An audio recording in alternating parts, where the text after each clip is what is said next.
All right, guys, welcome back. I know that you have just watched a video on characterization, but I want to dig deeper into indirect characterization in this acronym STEAL. So, as we know, a writer can show indirect characterization through a character's speech, a character's thoughts, the effects the character have on other people in the story, the actions of the character, and the looks. So we can learn about a character through all these indirect quote ways. This is also known as the acronym STEAL. Speech, thoughts, effects, actions, looks. STEAL. Let's take a look at STEAL. First, we'll begin with a character's speech.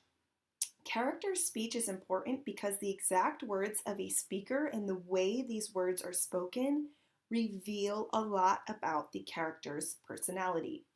For instance, if there is a character in the story who all they do is go around the story yelling and screaming at people, they will say things like, "I hate you, you're annoying, you're so dumb, leave me alone, I don't want to be here, get away from me." Any other negative, crazy, mean things people can say. If a character goes around the entire story yelling and screaming at people, what type of person are they? Are they a negative, mean, angry, frustrated person? Or are they a really nice and kind and friendly character or person? Definitely going to go with their very mean, negative, frustrated, angry character in the story. Another example on the flip side, looking at character speech, if a character goes around the story saying only positive things such as, "You look great, you're so kind, oh, it's lovely to see you, oh, the burnt toast was delicious, oh, those dead flowers, they're still beautiful because they were once flowers, oh, everything in my life is great even when things aren't, I'm just so happy and it's so good to be here," right? If a character goes around saying positive things, are they a positive, happy, friendly, and kind character? Or are they a negative and mean, frustrated, angry character? Let's look at a character's thoughts and feelings. A character's thoughts and feelings can also reveal a lot of information about what the character is like. For instance, when the narrator can tell us about the thoughts of the character, we can learn more about them. If a character is constantly thinking and feeling these things to themselves, such as, "I'm not good enough, I can't, it's impossible, I'm not worthy, I'm fat, I'm broke, no one loves me, I'm stupid," if they constantly think or feel this about themselves, we can learn about their character. And again, on the flip side, if a character is constantly walking around thinking wonderful positive things such as, "I love my life, I can do this, I'm happy, yes, any dream I want, I can make it happen," it almost reminds me of a Disney character. It's usually a character that's really like small and wimpy, but just believes in themselves. And you're just like, how are you believing in yourself? There's no way you can do it. But you can see the difference in how you can learn about a character just by the way they think and feel about themselves and their surrounding environment. Next is the effect. The effect a character has on other characters and those around them, how they react and behave, can tell us a lot about that character. For instance, check out this video. This video is of Oprah's audience cheering when they see her. So Oprah walks into the room, or imagine a character walking into a room, a character in a story, and everyone acts like this.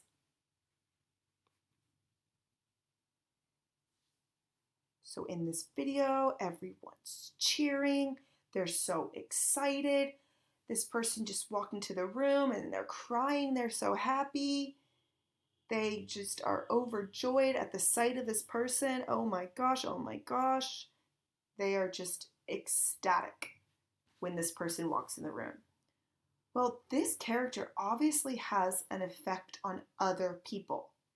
So we can learn about this character by looking at other people's reactions or behaviors when they are around this character. So by looking at others, we learn about the one character. So would you say that everyone that watches this, or everyone that acts this way when the character walks in the room, do they feel positively about this character or negatively?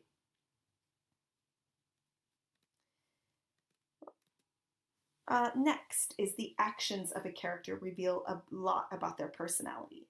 And sometimes sometimes characters' actions don't match what they say, which can reveal a lot more. For instance, say that this guy here in the black and white photo is a big old jerk to people, but really in the evenings he goes around and he helps others. Well, that says that deep down he's a good person, but maybe he just has issues communicating with others. But say you have someone who's just always kind and generous, puts other people first, helps other people by giving them water because they don't have the hands to, or getting wet so that someone in a wheelchair can stay dry, right? We can learn that through their actions, through doing charity, through doing good things, we can learn that they're what type of character, a good character or a bad character. Finally, looks. Oops, I meant to take that off, but I didn't, so whatever. Looks or appearance of a character can actually reveal a little more about their personality. For instance, take Thor. Thor is the god of thunder. He is a protector, a savior. Well, just by looking at him, you can tell that if you were in trouble and he was there, he could definitely protect you. He has big muscles. He's tall. He's a big guy. He's got a big, what is that called? Hammer thing, right? So just by looking at Thor, we can learn that his character, he is a protector, a savior, and he wants to help those around him just by looking at him or what he looks like. So looks can tell us about a character. Well, what about this guy? If you don't know Harry Potter, go home and read it right now. But if you do know Harry Potter, you'll know that this is Lord Voldemort, the name which shall not be spoken. Look how freaky this guy looks. He looks like a devil. He looks like he wants to murder you on sight, right? He looks scary. His face is all jacked up. And just by looking at him, we know this guy is evil, beyond evil, just by the way he dresses and the way he looks. Next, check out this girl. She looks pretty like punk rock, emo, kind of sad, just by the way she dresses herself and the way her hair looks and her facial expressions, right? So just by her looks, we can learn more about her as a character in a story. Okay, so Steele. Speech, thoughts, effects on others, actions, and looks are all ways we can indirectly learn about a character. Well, let's go back to leveling analysis. I want you to remember this. Level 1, we identify the effects, right? We identify words and the effects on them. So what do the character's actions or speak make us think or feel? What does a particular word make us think or feel? Or what does the setting and its description make us think or feel? These are different things we can look at in level 1. Then we go to level 2. So based on level 1, we apply that to what the whole character is like. Or we apply that to what the whole setting is like. Or we apply level 1 to what the whole plot is like. Then we go to level 3 and we make connections. Based on level 1 and level 2, what is the theme and the message of the story? Or how is this an example of the genre? Or what other stories are similar? Finally, what things in history are similar? Okay, we haven't gotten into all of these, but we will eventually. I just wanted to remind you of this.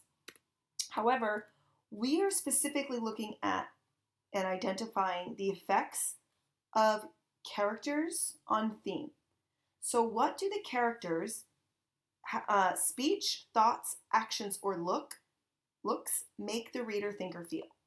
So what do the characters in The Landlady, what do they make us, based on what they say, based on what they think, based on what they do, and based on how they look, how do we think or feel about them? Or what certain words make the reader think or feel about them? When the landlady welcomes Billy to her, quote, nest, we think of that as a spider's nest. And the spider just sits there and builds a nest just to kill its prey. So she builds a nest to what? Kill her prey. Men like Billy. Okay? So certain words can make us think or feel things about the character. We can use these sentence stems or these words to help us when we write on a level 1 analysis. Next, level 2. So what is what you have found for level 1 say about the whole character? So if we say that the landlady welcomes Billy to her nest, we can say that this says that this lady is not a good character. She's likely going to bring harm to Billy. Okay? We can say this shows, this highlights, this means, this says that. Level 3, then, we can make a connection. How does level 1 and level 2 develop the theme? So based on level 1, the landlady saying, welcome to my nest, we can learn that in level 2, because nest has negative connotations, nest reminds us of a spider nest, and spiders build their nests, their webs, strictly to kill their prey. So level 2, that this shows that the landlady is likely to bring harm to Billy. She is not a positive character. Then next, we could say, based on the landlady saying this word, this develops the theme that appearances can be deceiving, right? She looks nice, but in all actuality, she's actually a crazy murdering lady that stuffs her dead prizes, whatever you want to call it, crazy lady. Okay, good. So remember, we looked at this in the beginning of the year. Tier 1, if we see a boy with strong odor, or he's described as having a strong odor, level 1, we can say when the author says the boy had a strong odor about him, we can say that this is, a negative connotation, right? We can say that he's likely a smelly character. And then we can say the theme of the story is to be clean. So level 1, we look at the effects of the words. Strong odor has a negative connotation, the way this boy is indirectly described. He's a smelly character. He's not going to be the hero. And it develops a theme that you need to be clean. Guys, I know this was long. Sorry, but hang in there. I miss you all. Bye.